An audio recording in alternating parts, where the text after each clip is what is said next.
조갑제 TV 시청자 여러분 안녕하십니까? 2020년 11월 23일 밤 11시입니다. 오랜만에 나경원 전 의원의 이름이 뉴스에 나왔습니다.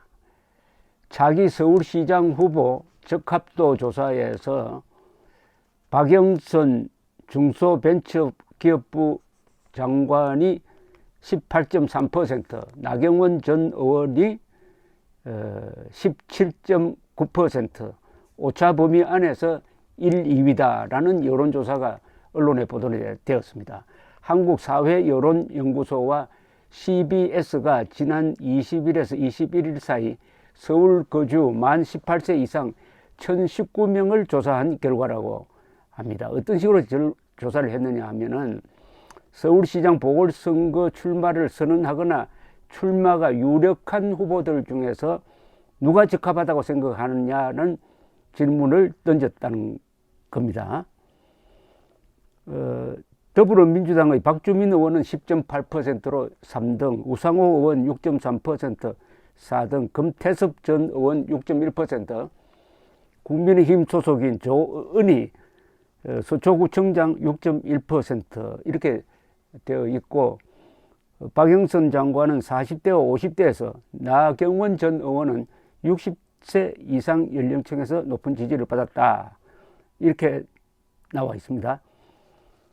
한편 안철수 국민의당 대표, 국민의힘 오세훈 전 서울시장, 유승민 전 의원 등 야권의 잠재적 대선 주자들은 조사 대상에서 뺐답니다.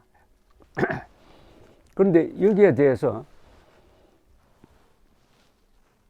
차기 서울시장 후보 적합도에서 이 박영선, 나경원 두 사람이 1, 2위로 나오자 서울시 여론조사 심의위원회라는 게 있는 모양입니다.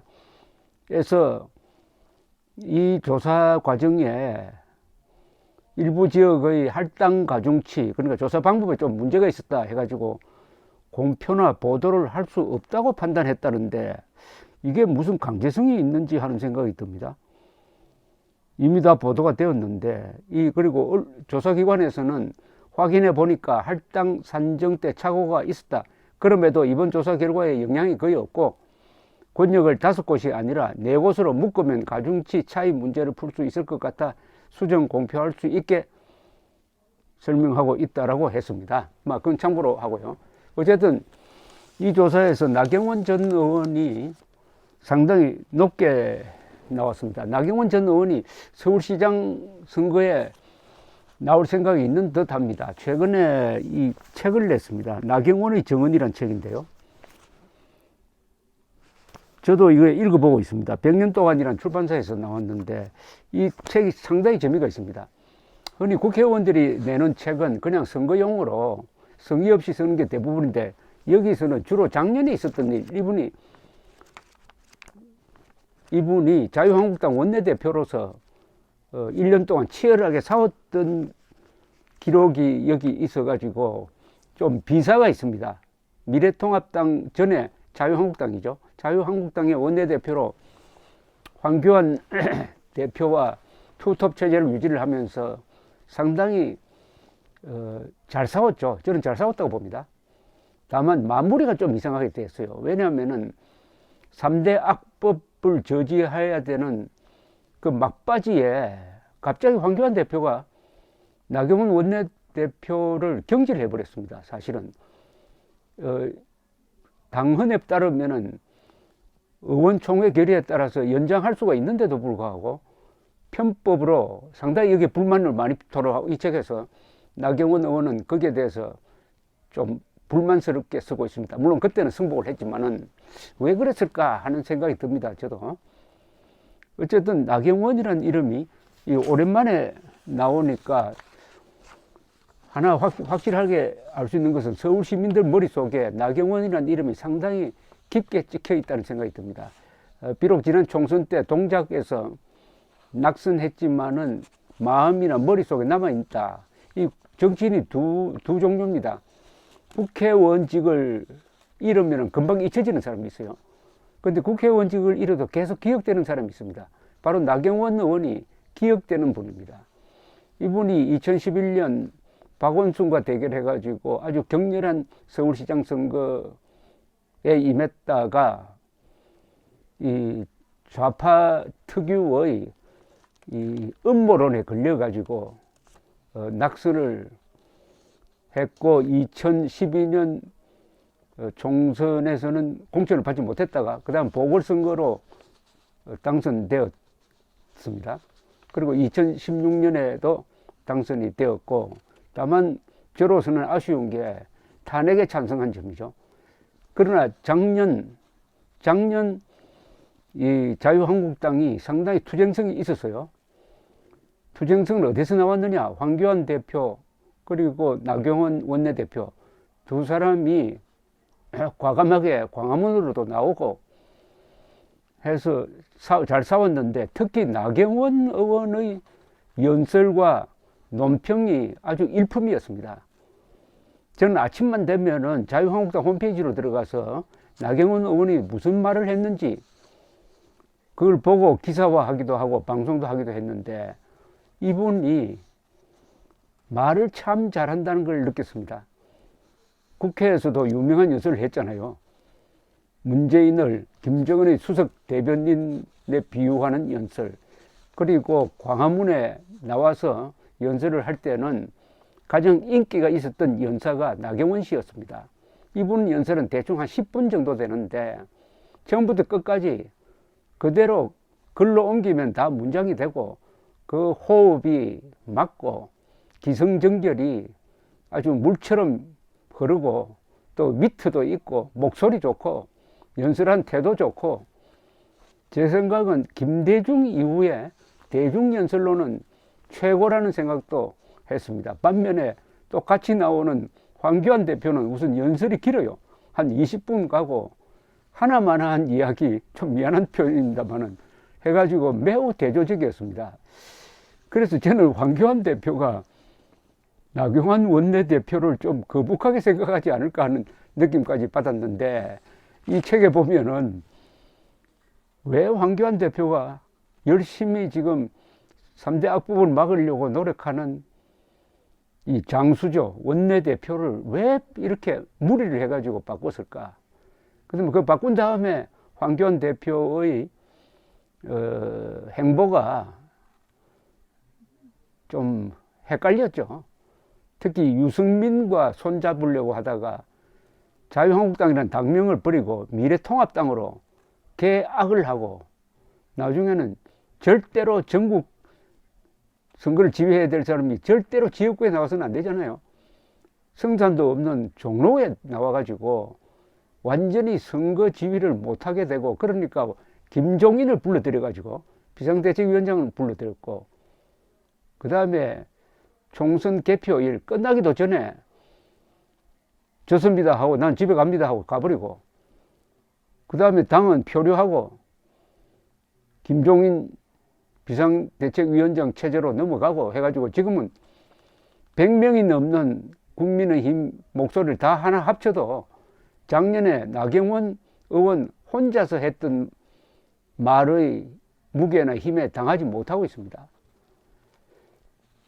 그런데 서울시장 후보로 거론된다고 하니까 이름만 봐도 저는 상당히 반가웠습니다.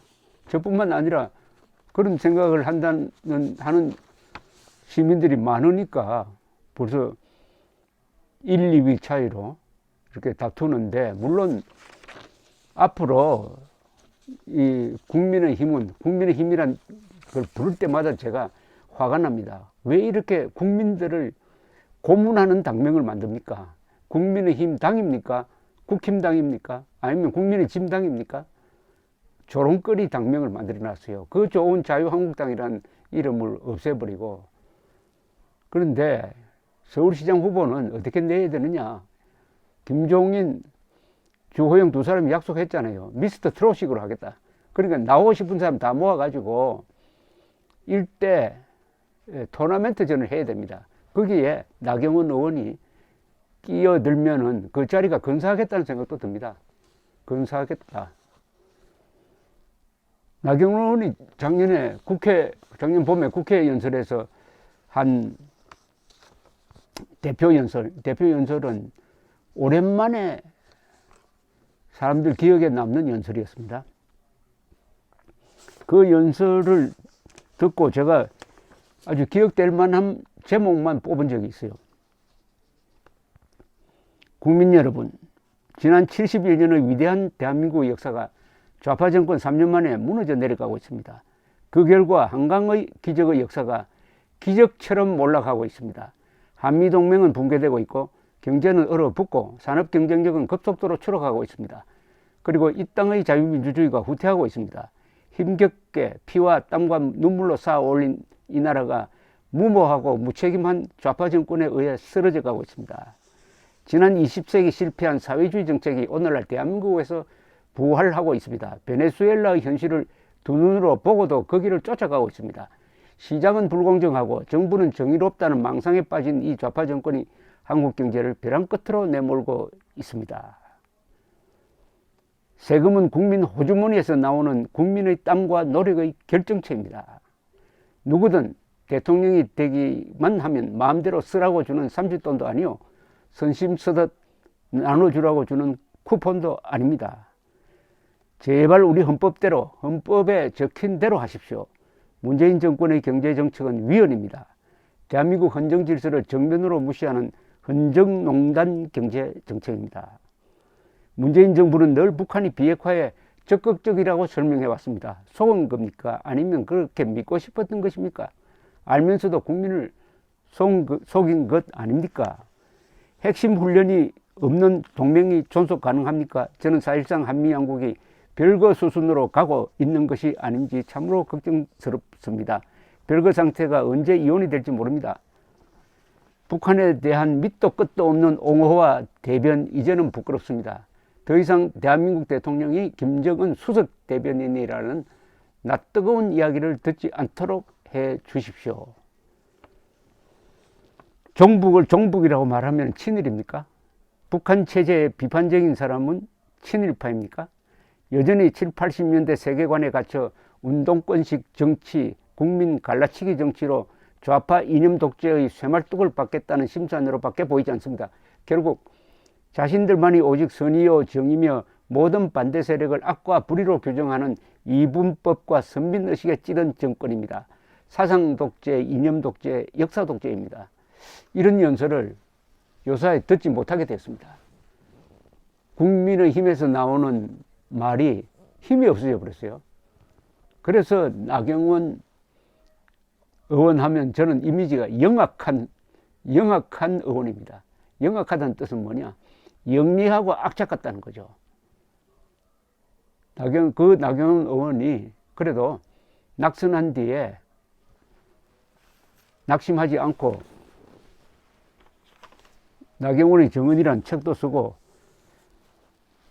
서울시장에 대한 권력 의지를 불태우고 있다 한다면은 이거는 인물이 없는 우파 진영으로서는 반길 일이 아니냐 이렇게 생각을 합니다. 그러나 서울시장 후보는 토너먼트식으로 미스터 트롯식으로 뽑아야 합니다.